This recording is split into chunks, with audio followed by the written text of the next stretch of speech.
What is up, everybody? My name is Matthew Walden. Welcome back to another Devotionables, brief devotions for busy people. We are looking at today, as we're nearing the end of the year, nearing the end of the F-260 plan, 1 Peter. So we're going to be reading what Peter has to say to some persecuted Christians who are going through suffering. And so I just want to read you guys a few verses from chapter 1 of 1 Peter. 1 Peter 1:14 through 16.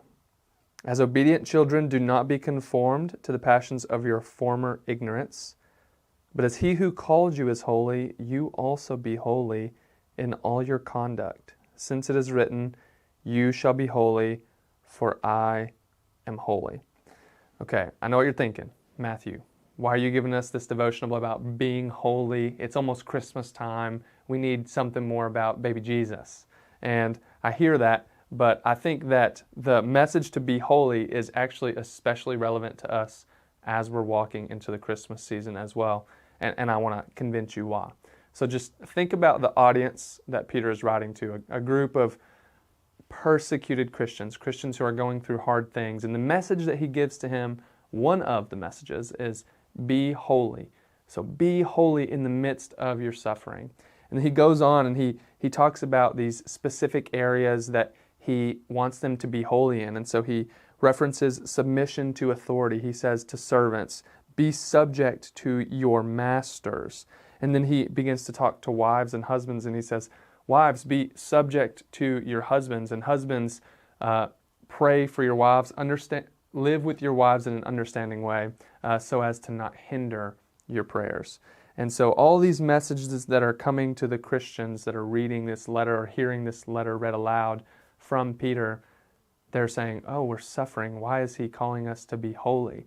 Well, the reason is because Christians have a unique opportunity in the midst of suffering to rejoice, to be holy, and to be witnesses for Christ. And so Christmas certainly is a time of the year where some people are suffering. Some people are having a hard time because of recent losses or family turmoil or brokenness in their own home. And so whatever Christmas may look like for you this year, whether you're traveling or whether your family's coming to you or whether you have no family really to be traveling to, just acknowledge, just understand that Jesus calls us to be holy, to be a witness for Him in all of those circumstances. So whether you have, a perfect little family and you can be holy there and be a witness for Jesus, or you have a very dysfunctional family and you can be holy and be a witness there for Jesus. And so I think about one of the things that Jesus says in the Gospel of John that I think really lines up with this message from Peter. Jesus, in John 13, he says, by this people will know that you are my disciples, by the way that you love one another.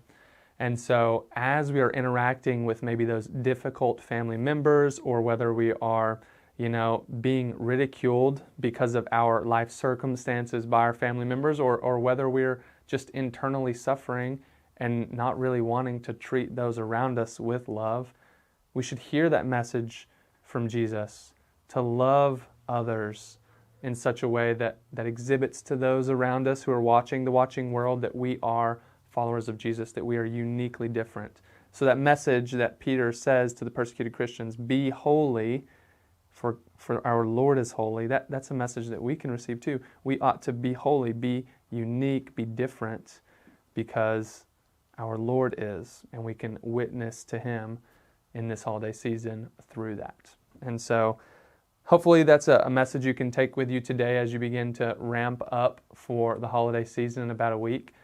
Let's be holy because it honors God, but let's be holy too because it gives us an opportunity to be witnesses for Christ this holiday season. Hope you guys have a good day.